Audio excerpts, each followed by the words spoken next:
તો તમે minimum deviation angle શોધી લો તો તમને પહેલા પ્રિઝમનો બતાવો, પછી તમારા પ્રિઝમનો બતાવો. ક્લિયર?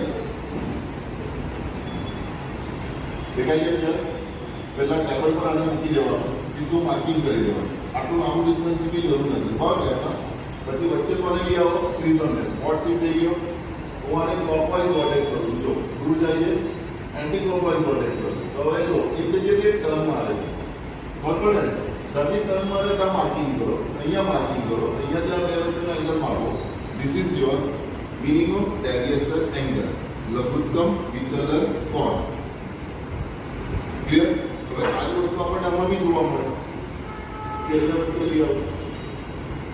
સ્પોટ સીટ થઈ ગયો તો શું લીધું?